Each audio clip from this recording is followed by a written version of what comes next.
No, it doesn't matter. Hakuna Matata. What? Hakuna Matata. It's something I learned out here. Look, sometimes bad things happen. Simba! And there's nothing you can do about it. So why worry? Because it's your responsibility! Well, what about you? You left? I left to find help. And I found you. Don't you understand? You're our only hope. Sorry. What's happened to you? You're not the Simba I remember. You're right. I'm not. Now are you satisfied? No, just disappointed. You know, you're starting to sound like my father. Good. At least one of us does. Did you see that look she gave him when he tried to describe his flawed philosophy to her? She was definitely not falling for that. Welcome to the 10th lecture in the series entitled Enter the Anima. The Anima stands for the loyalty which in the interests of life he must sometimes forego. She is the much needed compensation for the risks, struggles, sacrifices that all end in disappointment. She is the solace for all the bitterness of life. And at the same time, she is the great illusionist, the seductress, who draws him into life within her Maya, and not only into life's reasonable and useful aspects, but into its frightful paradoxes and ambivalences, where good and evil, success and ruin, hope and despair counterbalance one another. Because she is his greatest danger, she demands from a man his greatest. And if he has it in him, she will receive it. So before we get into the depth of Nala and what she represents to our hero, we need to focus on our hero's mindset at this particular time. The mindset that had her absolutely flabbergasted that he would believe such nonsense. And that is Hakuna Matata. It means no worries for the rest of your day. The hero at this time is speaking like a 50-year-old trying to retire. It means no worries for the rest of our days. Yeah, sing it, kid. His idea is no responsibilities, no worries. This is the point of life right here. I mean, look at him on that hammock, the hammock of vines. You almost want to smack him. He looks so ridiculous. He looks so lazy and incompetent. The artists really do a good job here, especially within this segment and the Can You Feel the Love Tonight segment. There's a lot going on within the characters' interactions, the way their eyes are, their body movements. So you look at this right here with Simba laying in a hammock.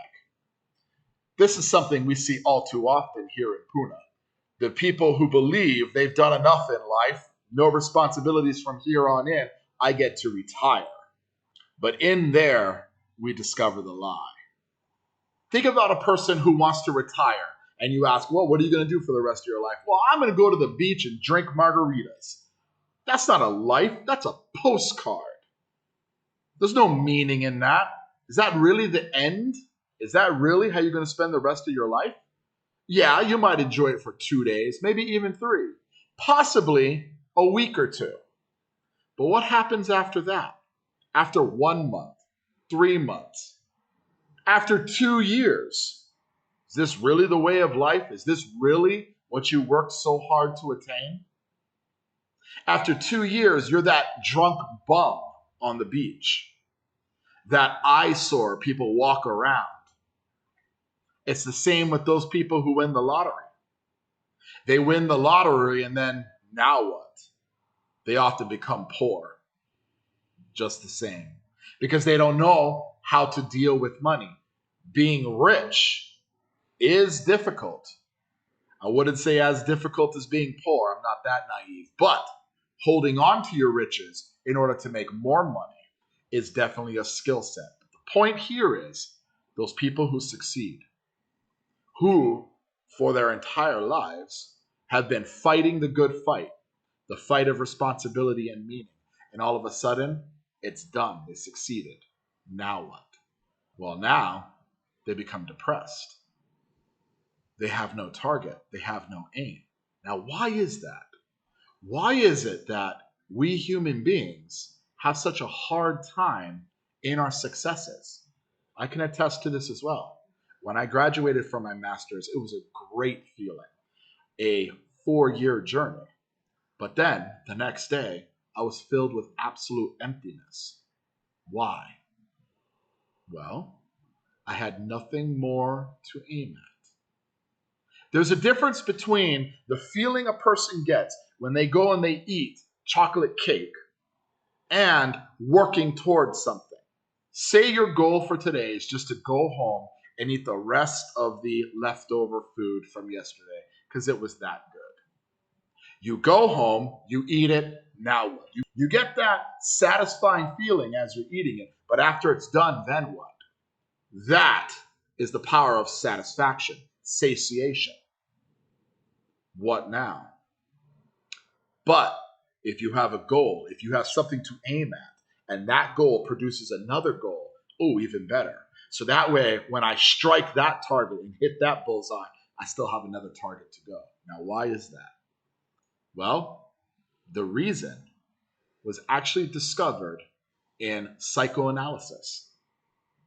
So you're aiming at some handleable amount of time, and you posit a goal in there, and you plot your route, and then that tells you what's up and tells you what's down, because up moves you towards the goal and down moves you away from the goal, and that sets up your motivational framework so that you have something worth attaining. You know, that's a really interesting thing to know too. Is like, why have a goal? Well, it's easy. No goal, no positive emotion. Because you experience positive emotion by noticing that you're moving towards a goal. And so if you don't have a goal, well, you can't have any positive emotion. What's up? What does up mean? What does it mean? Is there such a thing? Now, one thing to remember is that if you don't erect a hierarchical structure with something to aim at, you got no positive motivation, because you experience positive motivation in relationship to a goal, not from attaining the goal. That's satisfaction. And besides, it's fleeting. You know perfectly well, you graduate from university, poof, next day you have a problem, which is what do you do next? And that's a tough problem. It's not like you've solved your problems by winning that game. You just introduced the problem of having to introduce another game. So it's unreliable as a source of positive emotion, but what's reliable is you set a goal and you try to attain it, and then that gives your life, that literally provides your life with meaning. So as I stated before, there's a difference between eating a good meal, satisfaction, and working towards a goal. And what psychologists found is that our happiness sensors in our brain are actually related more to goal-seeking apparatuses. That is to say, that we are filled with happiness and positive emotion when we realize we're getting closer to a goal. It's not merely the attaining of the goal. There is power there, but after it's attained, nothing else. There's nothing more. You have to set another goal. So, while there is a lot of power in finally achieving that goal, because that is a great feeling, especially if it's a long-term goal, that goal you set out 5 or 10 years. When you get it, oh, you are filled with power, meaning, and self-respect. I'm not downplaying this at all. That is an amazing feeling when that happens. But the next day is a now what? You almost become depressed. You had an aim, now you don't. And there lies in the answer. As we are seeking out our goal, as we are getting close to the goal, we're filled with positive emotion. So, looking at Simba's philosophy, no responsibility, no worries, no positive emotion. Good luck living a life of no positive emotion, because what's left? Negative emotion. That's it. That is the lie of Hakuna Matata. It means no worries, no responsibilities for the rest of your days. It also means no positive emotion, no meaning. Humans are built to endure, and possibly, maybe even more importantly, we are built to aim at things. Look at all the sports that we have. There's a reason why sin is an archery term. Human beings need a target to aim at. If we miss the mark, that's okay. We need to play the fool and miss the mark here and there. But the point is that there still exists a target in the foreground. There still exists a target to fire at. So be wary of simple people offering simple solutions to the complex meaning of life, because they're usually wrong. Now, with that understanding, with the understanding of the utopian scam, enter Nala. He's holding back, he's hiding, but what I can't decide. Why won't he be the king I know he is, the king I see inside? She enters, the jig is up. Timon knows this. I can see what's happening. What? And they don't have a clue. Who? They'll fall in love, and here's the bottom line. Our trio's down to 2. He sees what she's offering, and he knows they can't possibly compete with that right there. And I also find it interesting that it doesn't take long for a student to recognize exactly what Nala is asking for in this picture. But that's just an amazing ability of the artist to capture this, because that is a lion, but she's obviously sending universal signals. The point here, though, is Timon knows this is it. They're going to lose their friend. They cannot offer anything that she is offering, or they cannot compete with what she is offering. Now, this goes even deeper, because the females make decisions, especially as this movie is focusing on. It is the female that goes into the world, the world of luxury, the utopian vision, goes into the gang of men and finds the one who has the most potential and plucks him out of there. Well, about that night at the bonfire, I mean, the way I acted, that was terrible. I mean, it really was. I mean, it wasn't me. You gotta know that. I mean, it was me, of course, but it wasn't me. And you see, Sandy, I got this image, right? I got this. Well, that's why I'm so glad that Tom's such a simple person.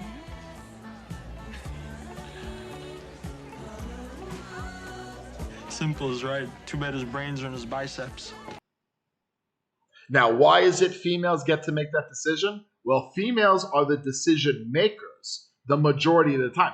Women make the decisions in the purchases of 94% of home furnishings, 92% of vacations, and 91% of all homes.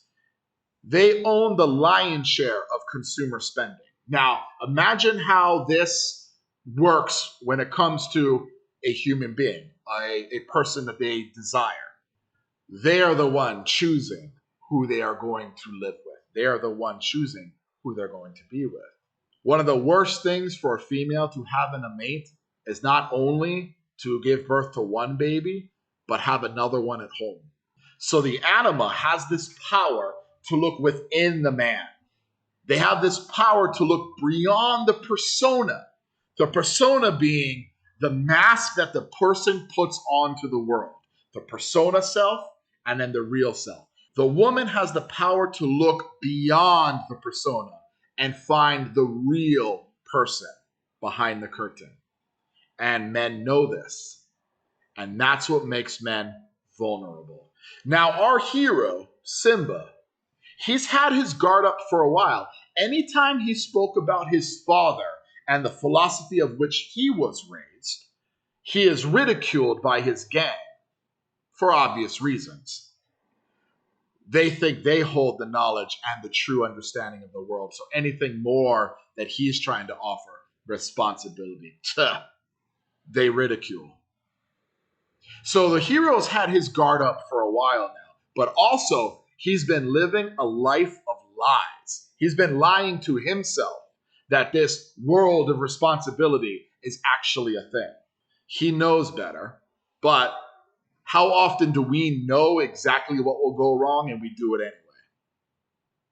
But regardless, Right now, our hero has his guard up, but also he's living a life of lies. Now let's focus on lies, okay? And what exactly lies produce. Lies create a world of illusion, and it only takes one person walking in who realizes that this is all a farce, and it comes crashing down. And it is a farce. It is a lie. The world he is standing on, Simba is standing upon, is built of lies. It doesn't hold up. Why does it hold up? Well, it doesn't hold up for the same reason Pinocchio's nose grows longer and longer. There's eventually going to be a time where Pinocchio's nose is too long for him to be able to handle or even cope with society. So the same reason Pinocchio's nose keeps growing longer is the same reason why Simba's lies will not be able to stand the test of time. The best way to illustrate this is with a real world example. Say you guys were to ask me what I had for dinner last night, and I told you steak and manapua, which happens to be the truth. All right. You guys could ask me a myriad amount of questions, and I'd be able to answer all of them. Well, how did you cook it? Well, I like to cook it on a cast iron grill. That way I can apply the drippings back onto it. What did you use for seasoning? I like the McCormick, but I also used a little bit of garlic and salt. What kind of manapua was it? It was the kind that you buy from KTA that are frozen.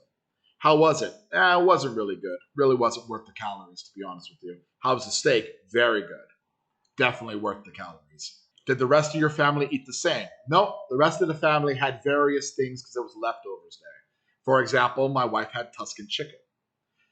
All of these questions, I can provide you an answer without needing to stress much at all because I am relying on truth to provide you with these answers.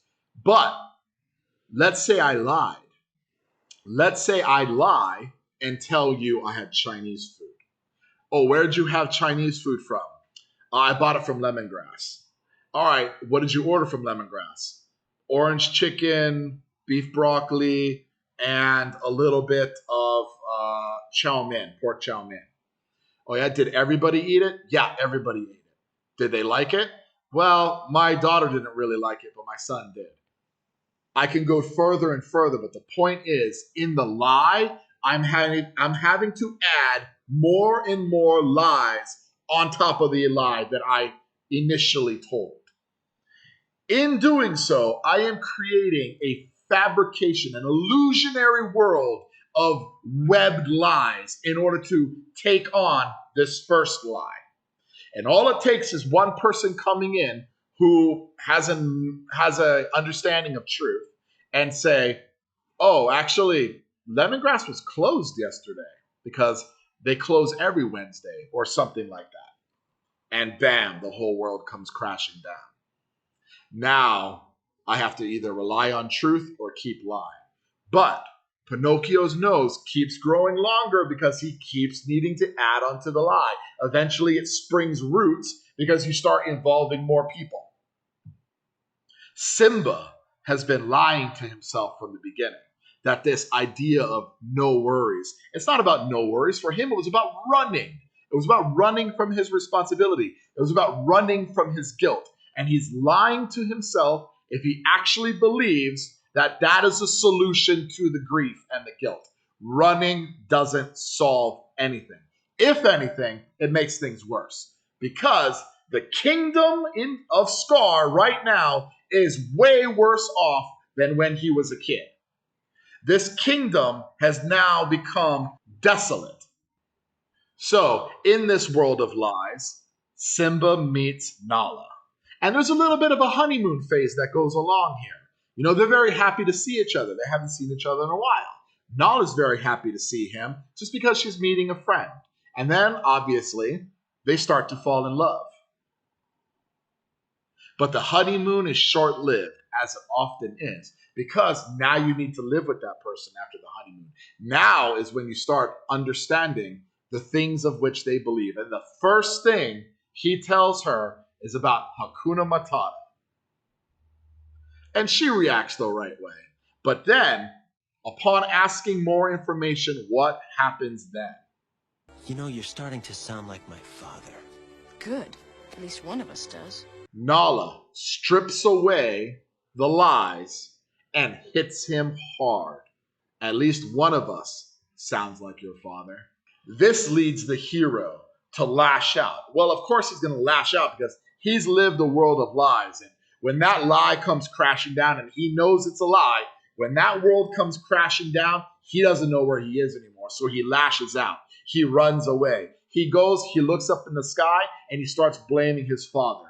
This is where we see a transition between vulnerability into judgment into asking for guidance. Now, the vulnerability. Why is Simba so vulnerable around Nala? Well, there's an ancient story that helps us with this understanding. Adam and Eve. So, Eve, who was told not to grab the apple from the tree of knowledge, so it's something that actually, a ripe fruit that represents knowledge, she pulls the apple and she gives it to Adam. Now, she takes a bite. Adam takes a bite. He notices he's naked. He immediately notices that he is naked. What does that tell you? The knowledge that the anima offers makes the person vulnerable. And that's exactly what happens here with Nala. Nala has the knowledge that Simba is nothing like his father. And in offering that fruit of knowledge, Simba is stripped of his lies, stripped of his guard, and he is left absolutely naked and vulnerable. I'm a fire in my tank buster. Oh my God. But she needs him to be vulnerable. That's the part of the anima that exists within the man. So, while he is naked, metaphorically, she hits him hard with the judgment. At least one of us sounds like your father. You're nothing like your dad. You're nothing like you were before. What happened to you? Now, the hero tries to run away from that judgment, but good luck. Where's he going to run to? His world is an illusionary world. He can't hold on to that. Nala just blew that up as far as his philosophy and ideology, which was a lie anyway. And now she hits him with the strongest aspect of truth. Your father would be disappointed in you. You're not what I need. And so what happens there? The hero runs away. He looks up. He's still lashing out. And so he lashes out to his father in the sky. But that doesn't last long because what can his father do? His father's dead. He knows that. And immediately the transition happens. He finally does something right. He blames himself and in a small way asks the world for help. And the world answers with Rafiki.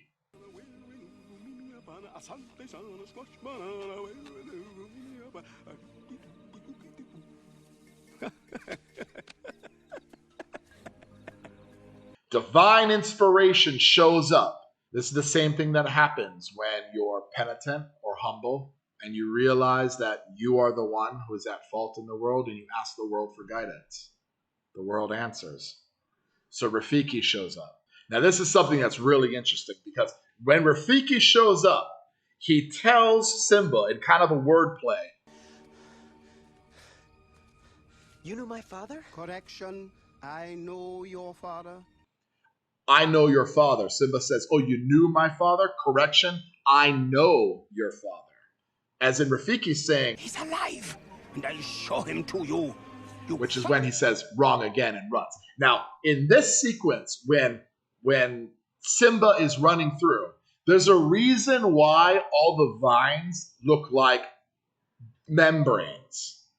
There's a reason why the vines and the shrubs all look like brain sensors or brain nerves. This is deep self-reflection. The hero is digging within to find something, hope, guidance. Stop! Anything.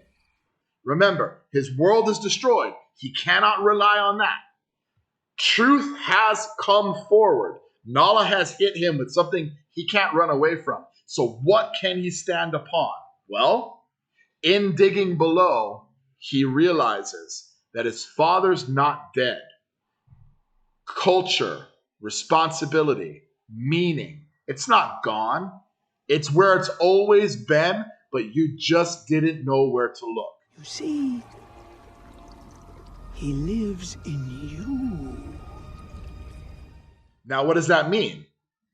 You go out into the world, especially if you try to build a world of lies, truth will eventually find its way and shatter your world. So then what do you rely on? Where's meaning? Where's the meaning of life?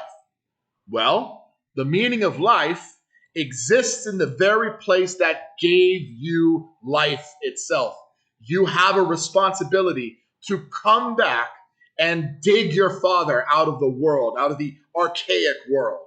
You have a responsibility to come back and make your culture and your world better because you existed in it. You owe that responsibility, and that responsibility is what provides meaning. You finally become a contributor. See, Nala reminds Simba of that which he has been denying, and as a result, he looks towards his father for guidance to be worthy and takes on life's responsibility. He is becoming worthy of Nala. He escapes the gang. He escapes the mob mentality. He becomes an individual character of competence and virtue. Now, before we get into the assignment, I'm going to go over the things we didn't discuss just to show you how deep this goes. The power of asking the world for guidance, the metaphorical power of the light to banish the dark. Mistakes in the past are meant to teach you how to handle the future. Simba's time in isolation made him no more competent than when he left. Honestly, I think a big weakness of this story exists in this problem because a person like this would not have been able to take on Scar, in my opinion, because he did no training and he lived a life of luxury in which he wouldn't be competent enough to take out Scar. But I digress. Let's continue. How the power of thinking above yourself creates the ability to reflect and find knowledge of the past, something Scar lacked. The destruction of the gang, Nala's journey to seek help, the immortality of Mufasa held by the mystic Rafiki, and obviously so much more. This leads to the assignment, which this week will be a general reflection. Either pick one topic that I just mentioned or any topic from this or any other video, and you write a minimum 2-paragraph reflection. Remember, paragraphs are 5 sentences minimum. I will post a guide for those who do not know how to write a reflection paper. Overall, the point is to include your thought and reaction to any of the video's topics or even themes. And with that, I'll see you next time. Take care.